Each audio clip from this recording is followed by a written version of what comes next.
Hi hello friends, crazy couples ಕಿಚನ್ಸ್ಗೆ ಸ್ವಾಗತ. ಬನ್ನಿ, ಇವತ್ತು ವೆಜ್ ಬಿರಿಯಾನಿ ಹೇಗೆ ಮಾಡೋದು ಅಂತ ಹೇಳ್ಕೊಡ್ತೀನಿ. ಅದಕ್ಕೆ ಬೇಕಾಗಿರೋ ಸಾಮಗ್ರಿಗಳು ಏನೇನು ಅಂತ ತೋರಿಸ್ತೀನಿ. ಸ್ವಲ್ಪ ಈರುಳ್ಳಿ ತಗೊಂಡಿದ್ದೀನಿ, ಒಂದು 4ರಿಂದ 5, ಒಂದು ಹಿಡಿ ಬೆಳ್ಳುಳ್ಳಿ, ಒಂದು 5ರಿಂದ 6 ಹಸಿಮೆಣಸಿಕಾಯಿ, ಸ್ವಲ್ಪ ಪುದೀನ, ಸ್ವಲ್ಪ ಕೊತ್ತಂಬರಿ ಮತ್ತೆ ಸ್ವಲ್ಪ ಶುಂಠಿ ತಗೊಂಡಿದ್ದೀನಿ. ಮಸಾಲೆ ಒಗ್ಗರಣೆ ಹಾಕಕ್ಕೆ ಒಂದು 4ರಿಂದ 5 ಸಣ್ಣ ಈರುಳ್ಳಿ ತಗೊಂಡಿದ್ದೀನಿ, ಉದ್ದಕ್ಕೆ ಕಟ್ ಮಾಡ್ಕೊಂಡಿರೋದು. ಪುದೀನ ತಗೊಂಡಿದ್ದೀನಿ, ಒಂದು 10ರಿಂದ 11 ಗೋಡಂಬಿ ತಗೊಂಡಿದ್ದೀನಿ. ಸೊ ಪಲಾವ್ ಎಲೆ, ಯಾಲಕ್ಕಿ, ಚಕ್ಕೆ, ಲವಂಗ ಇಷ್ಟು ತಗೊಂಡಿದ್ದೀನಿ. ಮತ್ತೆ ತೊಳೆದು ಇಟ್ಕೊಂಡಿರೋ ತರಕಾರಿಗಳು, ಬೀನೀಸು, ಕ್ಯಾರೆಟು, ಮತ್ತೆ ನಾನು ಅವರೆಕಾಳು ತಗೊಂಡಿದ್ದೀನಿ. ಸೊ ಇಷ್ಟ ಆಗೋರು ಬೇಕಾದ್ರೆ ಬಟಾಣಿ ಕೂಡ ಹಾಕಬಹುದು. ಮತ್ತೆ 2 ಲೋಟ ಅಕ್ಕಿ ತಗೊಂಡಿದ್ದೀನಿ, ತೊಳೆದು ಇಟ್ಕೊಂಡಿರೋದು. ಮತ್ತೆ 1 ಲೋಟ ಹಾಲು ಇಟ್ಕೊಂಡಿದ್ದೀನಿ. ವೆಜ್ ಬಿರಿಯಾನಿಗೆ ಸ್ವಲ್ಪ ಮಸಾಲೆ ರುಬ್ಬಿಟ್ಕೋಬೇಕು. ಅದು ಏನೇನು ಅಂತ, ಒಂದು 4ರಿಂದ 5 ಈರುಳ್ಳಿ ಹಾಕ್ತಿದ್ದೀನಿ, ಸ್ವಲ್ಪ ಬೆಳ್ಳುಳ್ಳಿ, ಸ್ವಲ್ಪ ಶುಂಠಿ, ನಿಮಗೆ ಖಾರಕ್ಕೆ ಎಷ್ಟು ಬೇಕೋ ಅಷ್ಟು ಹಸಿಮೆಣಸಿಕಾಯಿ, ನಾನು 5ರಿಂದ 6 ತಗೊಂಡಿದ್ದೀನಿ. ಸ್ವಲ್ಪ ಪುದೀನ, ಸ್ವಲ್ಪ ಕೊತ್ತಂಬರಿ ಸೊಪ್ಪು ಮತ್ತೆ ಪುದೀನ ಹಾಕೋತಿದ್ದೀನಿ. ಬನ್ನಿ, ಇದು ಪೇಸ್ಟ್ ಮಾಡ್ಕೊಂಡು ಇದನ್ನ ಪೇಸ್ಟ್ ಮಾಡ್ಕೊಂಡು ಇಟ್ಕೊಂಡಿದ್ದೀನಿ. ಒಂದು ಕುಕ್ಕರ್ ಇಟ್ಕೊಂಡಿದ್ದೀನಿ. ಸೊ ಸ್ವಲ್ಪ ಅದಕ್ಕೆ ತುಪ್ಪ ಹಾಕೋತೀನಿ.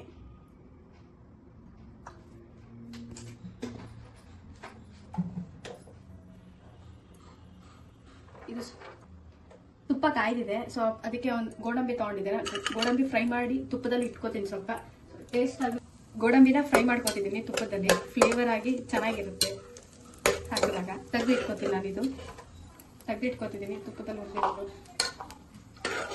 ಅದೇ ತುಪ್ಪ ಇದೆ, ಅದಕ್ಕೆ ತುಪ್ಪಕ್ಕೇನೆ ಕಾಯ್ದು ಸ್ವಲ್ಪ ಜೀರಿಗೆ ಹಾಕೋತೀನಿ. ಮತ್ತೆ ಚಕ್ಕೆ, ಲವಂಗ, ಪಲಾವ್ ಎಲೆ ಏನೋ ಹಾಕೋತೀನಿ.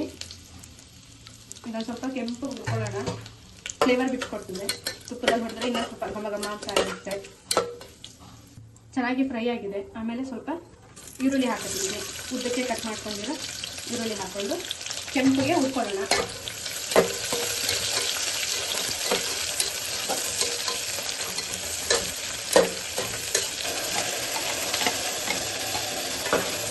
ಇದು ಹಸಿ ಸ್ಮೆಲ್ ಹೋಗೋವರೆಗೂ ಸ್ವಲ್ಪ ಬೇಕು.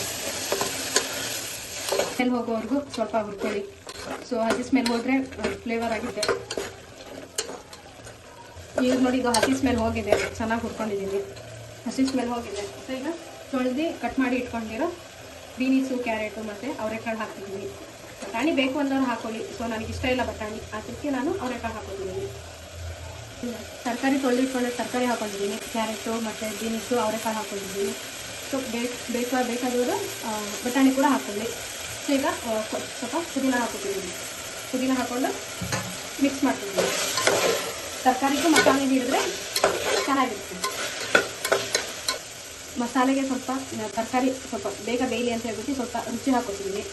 ಸ್ವಲ್ಪ ರುಚಿಗೆ ಹಾಕ್ಬಿಟ್ಟು ಮಿಕ್ಸ್ ಮಾಡ್ತೀನಿ ಚೆನ್ನಾಗಿ, ಮೇಲೆ ಕೆಳಗಡೆ. ರುಚಿ ಹಾಕಿದ್ರೆ ಬೇಗ ಬೇಯುತ್ತೆ. ಚೆನ್ನಾಗಿದೆ. ತರಕಾರಿ ಎಲ್ಲ ಎಣ್ಣೆಯಲ್ಲಿ ಬೆಂದಿದೆ, ಮಸಾಲೆ ಕೂಡ ಹಿಡಿದಿದೆ. ತುಪ್ಪದಲ್ಲಿ ಹುರಿದಿಟ್ಕೊಂಡಿರೋ ಗೋಡಂಬಿ ಕೂಡ ನಾನು ಈಗಲೇ ಹಾಕೋತಿದ್ದೀನಿ. ಅದು ಫ್ರೈ ಆಗಬೇಕು. ನಾನು 2 ಪಾವ್ ಅಕ್ಕಿ ತಗೊಂಡಿದ್ದೆ. ಸೊ ಅದಕ್ಕೆ 2ರಷ್ಟು ನೀರು ಹಾಕೋತಿದ್ದೀನಿ. ನಾನು ಕೂಡ ಹಾಲು ತಗೊಂಡಿದ್ದೀನಿ. ಸ್ವಲ್ಪ ಹಾಲು ಹಾಕಿದ್ರೆ ಸ್ವಲ್ಪ ಕಲರ್ ಆಗಿ ವೈಟಿಶ್ ಕೂಡ ಬರುತ್ತೆ, ಮತ್ತೆ ಚೆನ್ನಾಗಿರುತ್ತೆ ಹಾಲು ಹಾಕಿದ್ರೆ. ರುಚಿಗೆ ತಕ್ಕಷ್ಟು ಈಗ ರುಚಿ ಹಾಕೊಳ್ಳಿ. ನೀರು ಸ್ವಲ್ಪ ಮಳ್ಳಬೇಕಾದ್ರೆ ಆಮೇಲೆ ಅಕ್ಕಿ ಹಾಕೊಳ್ಳಬೇಕು. ಸ್ವಲ್ಪ ಈಗ ಮಳ್ಳಕ್ಕೆ ಬಿಡೋಣ. ಈಗ ನೀರು ಮಳ್ತಿದೆ ಚೆನ್ನಾಗಿ, ನೋಡಿ ಹೇಗೆ ಕುದಿತೆ ಅಂತ. ಅದಕ್ಕೆ ತೊಳೆದು ಇಟ್ಕೊಂಡಿರೋ ಅಕ್ಕಿ ಹಾಕ್ತಿದ್ದೀನಿ ನಾನು. ಅಕ್ಕಿ ಹಾಕೊಂಡ್ಮೇಲೆ ಸ್ವಲ್ಪ ಮಿಕ್ಸ್ ಮಾಡ್ಕೊಳ್ಳಿ, ಯಾಕಂದರೆ ಕೆಳಗಡೆ ತಳ ಹಿಡಿಬಾರ್ದಲ್ವಾ, ಅದಕ್ಕೋಸ್ಕರ 1-2 ಸಲ ಹಿಂಗೆ ತಿರುಗಿಸ್ಕೊಳ್ಳಿ. ಚೆನ್ನಾಗಿ ತಿರುಗಿಸ್ಕೊಟ್ಟ ಆಮೇಲೆ ಈಗ ಸ್ವಲ್ಪ ರುಚಿ ನೋಡಿ, ಯಾಕೆಂದರೆ ಅಕ್ಕಿ ಹಾಕಿದ್ಮೇಲೆ ಸ್ವಲ್ಪ ಸಪ್ಪೆ ಆಗುತ್ತೆ. ಸೊ ಆಗ ಸ್ವಲ್ಪ ರುಚಿ ನೋಡ್ಬಿಟ್ಟು ರುಚಿ ಹಾಕೊಳ್ಳಿ. ಈಗ ನಾನು ಕ್ಯಾಪ್ ಹಾಕಿದ್ದೀನಿ. 2 ವಿಷಲ್ ಹಾಕಬೇಕು. ಸೊ ವೆಜ್ ಬಿರಿಯಾನಿ ರೆಡಿಯಾಗಿದೆ, ನೋಡೋಣ ಬನ್ನಿ. ಸೊ ನೋಡಿ ಎಷ್ಟು ಉಡಿಯಾಗಾಗಿದೆ. ನೀಟಾಗಿ ಮೇಲಿಂದ ಕೆಳಗಡೆ ಮಿಕ್ಸ್ ಮಾಡ್ಕೊಳ್ಳಿ. ನೋಡಿ ಹೇಗಾಗಿದೆ ಅಂತ. ರೆಡಿಯಾಗಿದೆ ಮಿಕ್ಸ್ ವೆಜ್ ಬಿರಿಯಾನಿ ರೆಡಿಯಾಗಿದೆ. ಅದ್ರ ಜೊತೆ ಕಾಂಬಿನೇಷನ್ ಮೊಸರು ಬಜ್ಜಿ ತೊಗೊಂಡಿದ್ದೀನಿ, ಸೌತೆಕಾಯಿ ಮತ್ತು ಈರುಳ್ಳಿ. ಸಖತ್ತಾಗಿರುತ್ತೆ. ನೋಡಿ ಟೇಸ್ಟ್ ಮಾಡಿ. ಇಷ್ಟ ಆಗಿದ್ರೆ ಶೇರ್ ಮಾಡಿ, ಲೈಕ್ ಮಾಡಿ, ಸಬ್ಸ್ಕ್ರೈಬ್ ಮಾಡಿ. Thank you.